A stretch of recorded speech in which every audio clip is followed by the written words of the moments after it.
Hello guys. हम पांडा part 2 में अब आ गए हैं, तो इससे आगे की देख लेंगे। हमने देख लिया था कि आई लोकेशन से कि हम कहाँ तक का डेटा और कैसा डेटा एक्सट्रैक्ट कर सकते हैं, कैसे आउटपुट ले सकते हैं। So now we will go forward. तो हमने देखा था कि हमने पेमेंट आईडी भी इंडेक्स सेट करके देखी थी। अब एक होता है लोकेशन की, हम इंडेक्स वैल्यू की लोकेशन को पास करके उसका डेटा गेट कर सकते हैं कि उसकी इंडेक्स वैल्यू पे कौन सा डेटा है। और हम एक सिंगल कॉलम को भी ड्रॉप कर सकते हैं एक्सिस 0 की हेल्प से। अगर हम कॉलम डिलीट करेंगे या कॉलम ड्रॉप करेंगे तो एक्सिस 1 यूज़ करेंगे, और अगर हम रो के साथ कुछ करेंगे तो एक्सिस 0 यूज़ करेंगे। ओके, तो हम सिंपल फंक्शन भी बना सकते हैं। जैसे हमारे पास ये सीसी नंबर है, अब हमें सपोज करो इसकी लास्ट की 4 डिजिट चाहिए। तो उसके लिए हमने एक लास्ट फोर का एक फंक्शन बनाया नाम से, और उसमें हमने फिर ये टेस्ट किया है कि ये दे रहा है या नहीं। फिर हमने उसको अप्लाई किया है अपने डेटा फ्रेम पे, जो हमारा ये है। ठीक है, हमने एक न्यू कॉलम बनाई है लास्ट 4 डिजिट, और फिर सीसी नंबर पे अप्लाई कर दिया डी डीएफ के साथ। डीएफ का हेड लिया, और ये देखिए हमारे पास लास्ट के 4 नंबर आ गए। ओके, तो आगे चलते हैं।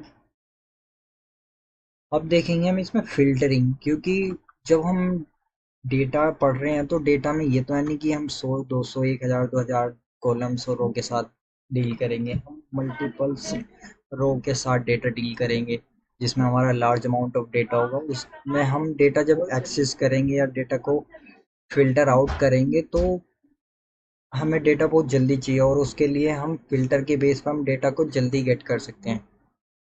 ठीक है, जैसे कि फिल्टर कर सकते हैं सिंगल कंडीशन के साथ या मल्टीपल कंडीशन के साथ, और रो बेस कंडीशन लगा सकते हैं, और बहुत सारी कंडीशन से हम अपने डेटा को गेट कर सकते हैं। तो इसके लिए हम दोबारा अपने डेटा फ्रेम को रीड कर लेते हैं। pd.read_csv। Okay, tips. ठीक है, ये आ गया हमारा डेटा। अब इसमें हम condition based filter out apply करेंगे।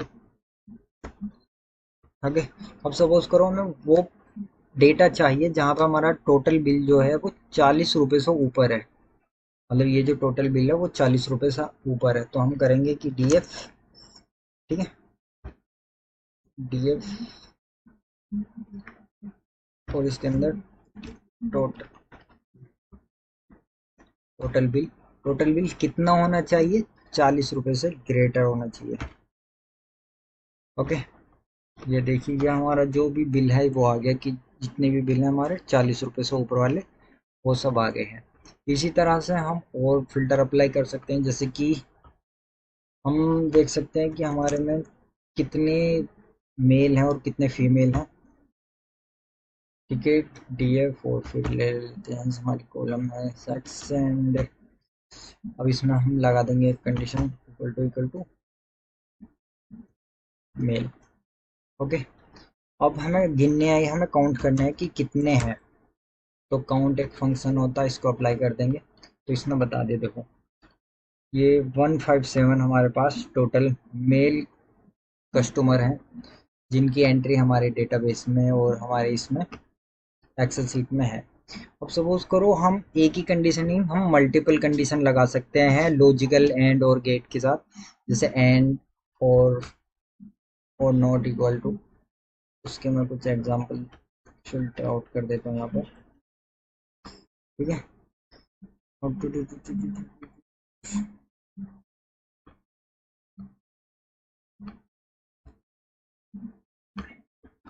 इसके साथ एंड का यूज करेंगे जब हमें दोनों कंडीशन ट्रू चाहिए वहां पर। और का इस्तेमाल करेंगे जहां पर हमें अगर एक कंडीशन ट्रू भी मिल रही है तो भी हमारा काम हो जाएगा। ठीक है, तो उसके लिए ये देखिए एक कोड है मेरे पास, मैं उसको टाइप कर। ये देखिए हमारे पास एक डेटा है डीएफ, उसमें हमें बिल चाहिए जो 30 रुपए से ज्यादा हो, एंड उसी डेटा को चेक भी करना है कि वो मेल होना चाहिए, तभी हमें वो आउटपुट मिले। अगर वो उसका जेंडर मेल नहीं है तो वो हमें नहीं आउटपुट मिलेगा। ओके, टीएफ ये देखिए हमें वो टोटल बिलिंग मिला जो 30 रुपये से ऊपर है, और फिर वो जेंडर में हमें मेल मिला जो मेल है। ऐसी और मल्टीपल कंडीशन के साथ अप्लाई करके देख सकते हैं हम। एक और एग्जांपल ले लेते हैं। ये देखिए हमारे पास एक डेटा है, डेटा फ्रेम है। उस डेटा फ्रेम में हमें टोटल बिलिंग चाहिए जो 30 रुपये से ज़्यादा है, और डेटा फ्रेम का जो जेंडर है वो मेल होना चाहिए, और उसके लास्ट के 5 एंट्री हमें आउटपुट में प्रिंट करनी है। तो हमारे पास आ गए। ओके, देखा। अब यहाँ पे देखो एक जेंडर जो फीमेल आया, लेकिन उसकी जो कंडीशन है यहाँ पे ट्रू हो रही है, क्योंकि हमारे पास जो टोटल बिलिंग है वो 35 है, जो कि ग्रेटर है 30 से। तो एक कंडीशन ट्रू होने पे हमें आउटपुट में मिल जाएगा, वो दूसरी कंडीशन ट्रू हो नहीं हो वो चेक नहीं करेगा। लेकिन हमारी अगर दोनों में से एक कंडीशन ट्रू हो रही है तो वो हमें आउटपुट दे देगा। ये होता है और गेट का और कंडीशन अप्लाई करने का बेनिफिट।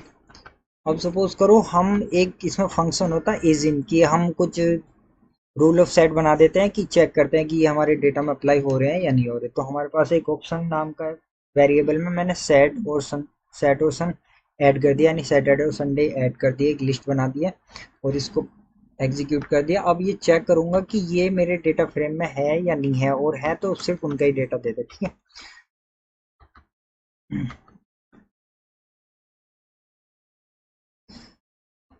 ठीक है, डेटा फ्रेम है डे। डे के अंदर चेक करेगा कि हमारे जो ऑप्शन है वो है या नहीं है। ये देखिए अब हमारे यहाँ पर संडे और सैटरडे की ही एंट्री आ गई है, जो कि है 163। ठीक है, और इसके अलावा हमारे पास जो और डेज है, जो और डेज की एंट्री है वो वैलिड नहीं हुई, इसमें वो नहीं आई है।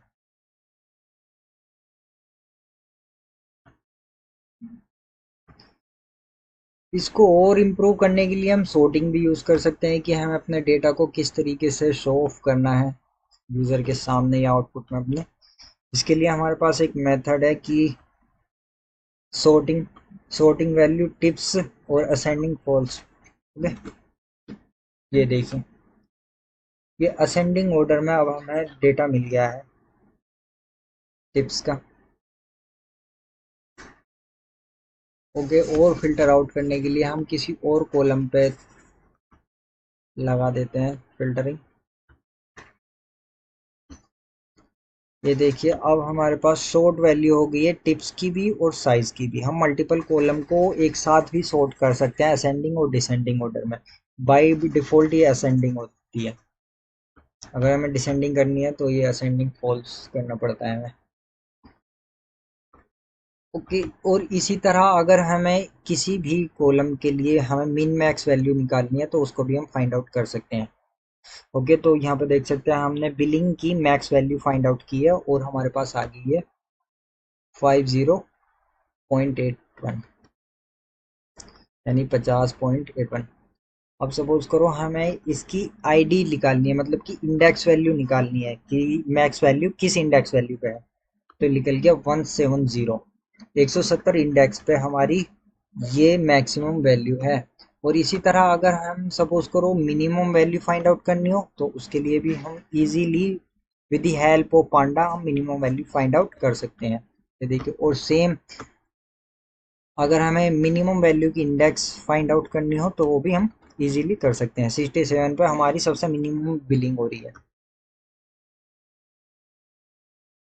ओके, और जैसे कि सपोज करो हमें काउंट करने है कि हमारे जेंडर में कितने मेल है कितने फीमेल है और कितने किस कैटेगरी के सबसे ज़्यादा हमारे पास कस्टमर है, तो वो हम with the help of value count function की हेल्प से हम फाइंड आउट कर सकते हैं। ये देखिए कि हमारे पास मेल कैंडिडेट कस्टमर जो है 157 157 है, और फीमेल जो है 87 है। और इसी तरीके से सपोज करो हमें डे फाइंड करने या मंथ फाइंड करने की यूनिक कितने हैं, तो इसमें हमारे पास डे नाम की एक कॉलम है, उसमें यूनिक निकाल लेते हैं कि कितने यूनिक है, मतलब कितने डे आ रहे हैं। तो हमारे पास 4 डेज की एंट्री है, संडे सैटरडे थर्सडे और फ्राइडे। इन डेट में ज़्यादा हमारे कस्टमर टिप्स दे रहे हैं। ठीक है। ओके, और अगर हमें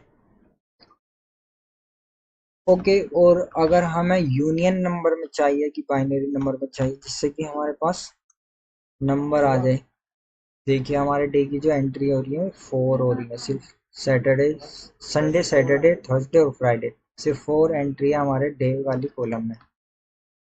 अब सपोज करो कि हमारे पास ये सैटरडे, संडे और ये मेल फीमेल को हमें और छोटे करने हैं, मतलब मेल की जगह एम करना है और फीमेल की जगह एफ करना है, तो वो हम रिप्लेस कर सकते हैं बहुत ही easily with help of some functions और सम लॉजिक। देखिए हमें डे एफ सेक्स वाली कॉलम में रिप्लेस करना फीमेल मेल को एफ और एम से। इसको रीड करेंगे, देखिए हमारे पास चेंज हो गया। तो ऐसे छोटे छोटे से फंक्शन हमें प्रोवाइड कराता है पांडास, जो हम डेटा फ्रेम के साथ इजीली यूज कर सकते हैं। देखिए मैप फंक्शन कर सकते हैं, यानी कि हम एक डिक्शनरी बना देंगे और फिर उसको अप्लाई कर देंगे। हमने ये डिक्शनरी बना रही, अब इसको मैप कर देंगे हम अपने कॉलम पे जो हमें जिस पर अप्लाई करना है। ये देखिए, ठीक है, ये हमारा मेल और फीमेल अप्लाई हो गया। हमारे पास दो तरीके हैं, या तो हम मैपिंग कर लें और या फिर उसको रीनेम कर दें। हमारे पास एक और फंक्शन होता है डुप्लीकेट रो फाइंड आउट करने का है, तो जिससे D F dot duplicate function, इसको हम अप्लाई करेंगे तो ये हमें बता देगा कि डुप्लीकेट वैल्यू है या नहीं है। ये हमें बुलियन आउटपुट देता है, यानी ट्रू और फॉल्स के रूप में ही हमें आउटपुट देता है। और ड्रॉप करने के लिए जैसे हमें यूनिक वैल्यू पे ऑपरेशन परफॉर्म करने हैं, तो हम डुप्लीकेट वैल्यू को ड्रॉप कर सकते हैं। ये देखिए, ये हमारी वैल्यू डुप्लीकेट वैल्यू जो भी थी वो ड्रॉप हो गई और उसकी 5 ये। ओके, तो आगे के फंक्शन और देखेंगे कि हमें क्या क्या यूज़फुल फंक्शन यूज़ करने चाहिए हमें इसमें। लाइक सपोज हमें अपने डेटा में से सैंपल, मतलब रैंडमली सैंपल कुछ 5 एंट्री चाहिए, तो हमें ये रैंडमली 5 सैंपल एंटिटीज में एंट्री मिल जाएंगी। देखो हमारी इंडेक्स वैल्यू कितना डिफरेंस है, सिर्फ रैंडमली सिलेक्ट होकर आउटपुट में आ गई है। ओके, तो नल वैल्यू को देखने के लिए हम एक एग्जांपल लेते हैं। यहाँ पे मैंने एक डिक्शनरी सेट की है, ये इसकी की है और ये इसके वैल्यू है। तो इसको अपनी डेटा फ्रेम में लाने के लिए हम डेटा फ्रेम में कन्वर्ट करेंगे D F dot equal to P D dot data frame, जो हमें पांडा प्रोवाइड कराता है। यहाँ पर हम अपनी डिक्शनरी नेम पोस्ट कर देंगे और ये देखिए हमारे पास अब हमारी जो ये डिक्शनरी थी ये हमारी डेटा फ्रेम फॉर्म में आ गई है। तो इसमें पहले देखते हैं कि हमारे पास क्या नल वैल्यू है, कि कितनी नल वैल्यू है। उसके लिए हम यूज करेंगे D F dot is null. तो जो नल वैल्यू होगी वहां पे हमें ट्रू मिल जाएगा। ये देखिए एज में सेकंड पे ट्रू मिला क्योंकि यहाँ पे हमारी वैल्यू नल है। और हम इसका रिवर्स भी कर सकते हैं कि जहां पर हमारी वैल्यू नल नहीं है वो हमें मिल जाए, तो D F dot not null. Okay, तो देखो जहां हमारी वैल्यू है वहां पे ट्रू मिला और जहां पे नल वैल्यू है वहां पे हमें फॉल्स मिला है। ओके, तो सबसे पहले हम ड्रॉप करके देखते हैं, तो इसके लिए हम एक और डेटा फ्रेम बना लेते हैं ताकि हमारा ओरिजिनल डेटा फ्रेम सेव रहे। ओके, तो अब हमारा डी एफ वन में हमारा डुप्लीकेट डेटा आ चुका है। तो ये देखिए हमारी एज में दो नल वैल्यू है, तो हम पहले तो रिमूव कर देंगे, ड्रॉप कर देंगे ड्रॉप नल को, ड्रॉप एन ए की हेल्प से जो भी नल वैल्यू हमारी वो ड्रॉप हो जाएंगी। देखिए अब हमारे पास तीन वैल्यू बची जो हमारे पास है, एक दो तीन, क्योंकि नल वैल्यू एक हमारी यहाँ पर भी है इनकम में और यहाँ पे एज में वैल्यू है, तो ये इनकम को भी रिमूव कर देगा। हमारे पूरे डेटा फ्रेम में जितनी भी नल वैल्यू होंगी ये सबको रिमूव कर देगा। ओके, और अगर तुम देखोगे कि डीएफ हमारे पास अभी से है, और सपोज करो हमें फील करनी है नल वैल्यू, तो हम कैसे फील करेंगे? With the help of mean, median, mode. तो इस तरीके से हम फील करेंगे। लाइक सपोज हम एज को ही फील कर लेते हैं कि डीएफ की जो हमारी एज है वो फील हो जाए किससे, डीएफ के जो एज है उसको फील कर दो dot fill N A with respect to DF dot age के एवरेज से या मीन से या मीडियन से, जिससे भी आपको करना है। यहाँ पे मैं मीन से कर लेता हूँ, ठीक है। और अब अच्छा, ये हमारी जो होती सब वैल्यू को मीन कर दी इसने, लेकिन इसको हम यहाँ नहीं अंदर की तरफ पेस्ट करेंगे, ताकि अब हमें डीएफ लाना पड़ेगा दोबारा। ठीक है, हमारा डीएफ अपडेट हो चुका है, तो हम यहाँ से ले लेंगे इसको। ओके, देखो मीन के साथ अपडेट करा, तो अब देखो जहाँ पे हमारी नल वैल्यू थी, अब वो मीन के साथ अपडेट हो चुकी हैं। ठीक है, अब ऐसे ही हम किसी और का देख सकते हैं, जैसे कि df dot head two entry ले लेते हैं, तो दो हमारे जेंडर आ गए। अब हमें जेंडर को फिल करते हैं मेल के साथ, कि जहाँ पे हमारा मेल है, मतलब जहाँ हमारी नल वैल्यू हो वो मेल के साथ चेंज हो जाए। तो df डॉट, ओके, ये है gender equal to df gender dot fill df gender के साथ हम इसको करेंगे, और डॉट फिल कर देंगे मोड के साथ। ओके, देखते हैं कि क्या हुआ है, नहीं हुआ, नहीं हुआ अभी। ओके, तो अब हम इसको जेंडर के साथ फिल करते हैं, कि हमने df जेंडर इक्वल टू कर दिया df gender dot fill na, और df के मोड के साथ इसको रन कर दिया। तो हमारे df को अपडेट कर दिया, और अब df प्रिंट करा के देख लेते हैं। तो देखिए हमारे जो जेंडर में नल वैल्यू थी यहाँ पर 4 पर, तो वो फील हो गई है m के साथ, क्योंकि हमारा मोड जो है वो m आ रहा है इसमें 1 2 3, क्योंकि m की वैल्यू ज़्यादा बार रिपीट हो रही है, तो इसलिए ये m आ गया हमारा। ओके, तो यहाँ पे ये सब मिल जाएगा। अब सपोज करो कि हम कुछ और प्रोग्राम परफॉर्म करते हैं इस पे, जैसे कि कुछ भी, या नया डेटा सेट बना लेते हैं और फिर उसको कनकैटिनेट करके देखते हैं कि कैसे कनकैटिनेट होती हैं दो लिस्टें और दो स्ट्रिंग, दो लिस्ट। तो ले लिया हमने डेटा वन को डिक्लेयर कर दिया हमने डिक्शनरी की तरह। ओके, कैपिटल है, और अब इसमें हम एक लिस्ट डिक्लेयर कर देते हैं, लाइक मैं कॉपी कर लेता हूँ यहाँ से।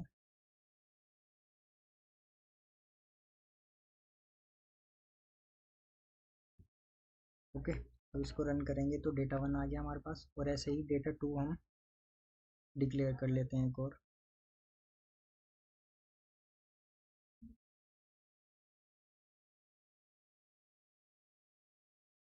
ओके, हमारे पास अब दो डेटा हो गए हैं, डेटा वन और डेटा टू। ठीक है, अब हम इसको डेटा फ्रेम में कन्वर्ट कर लेते हैं। पहले D F one dot equal to P D dot data frame, और डेटा फ्रेम में डेटा वन पेस्ट कर लेते हैं।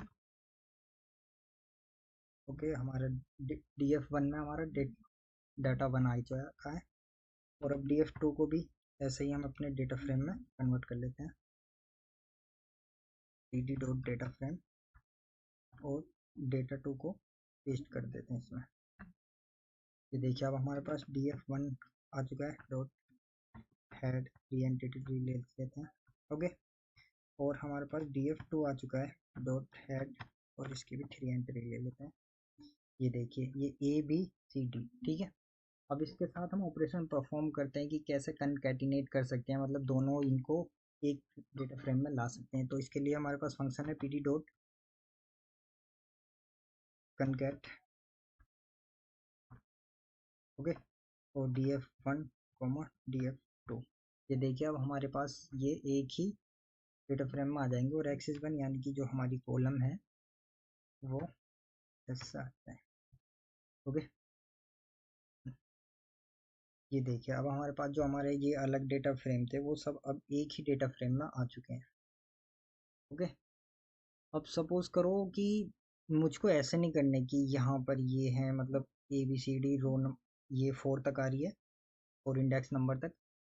मैं चाहता हूँ कि ये अलग आए, इसके नीचे आए, और जो यहाँ पे वैल्यू बनेगी वो नल वैल्यू आए। तो इसके लिए क्या करना पड़ेगा, हमें हमें रो वाइज जोड़ना पड़ेगा। ये तो हमने कॉलम वाइज ऐड किया, अब हम कॉलम वाइज ऐड करेंगे। ये हमने रो वाइज ऐड किया, क्योंकि रो में ही सब वैल्यू आ गई। रो के लिए हमने 1 यूज़ किया, एक्सिस 1, और कॉलम के लिए हम एक्सिस 0 यूज़ करेंगे। pd dot concat, pd dot concat, और फिर यूज़ करेंगे df1 डॉट df2 और axis equal to 1, axis equal to 0। Okay.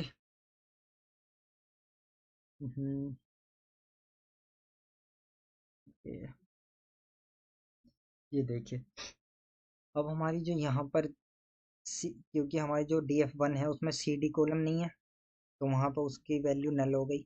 और ऐसी जो हमारा df2 है उसमें ab कॉलम नहीं है, तो यहाँ पे ये वैल्यू नल हो गई। ओके।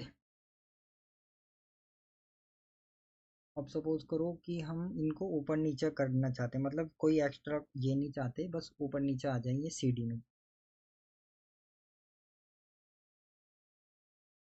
pd डॉट कनकेट,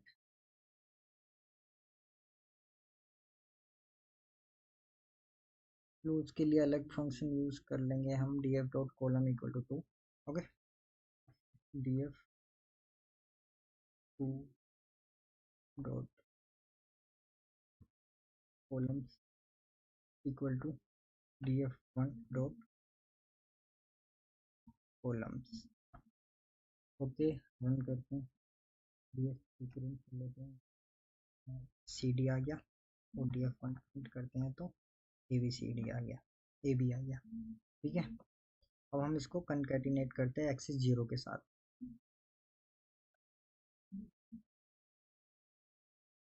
ये देखिए, ये हमारी a से b तक आ गई और फिर c से d तक आ गई। ये वैल्यू ऐसी कंकैटिनेट हो जाती हैं। ओके, तो हम इसमें एक ग्रुप बाई फंक्शन होता है, उसको भी देख लेते हैं। हमारे पास पहले से ही ऑलरेडी एक डेटा है ये वाला। अब इसमें हम एवरेज इनकम निकालते हैं मेल फीमेल को ग्रुप करके। ओके, तो हम एवरेज नाम का एक वेरिएबल बनाते हैं जिसमें हम कोडिंग करते हैं df dot group by. Okay, और इसमें हम क्या डालते हैं, अपना जेंडर बेस पे हमें करनी है ये, और किसका चाहिए, हमें इनकम का एवरेज चाहिए। Okay, dot main. ओके, और अब हम एवरेज को प्रिंट करा देंगे। तो देखिए, हमारी जो जेंडर फीमेल है उनकी एवरेज सैलरी इतनी है, इनकम इतनी है, और जो मेल है उनकी इनकम सैलरी इतनी है, उनकी सैलरी का इनकम का मेन इतना है। ओके, तो मिलते हैं अब ईडीएफ में।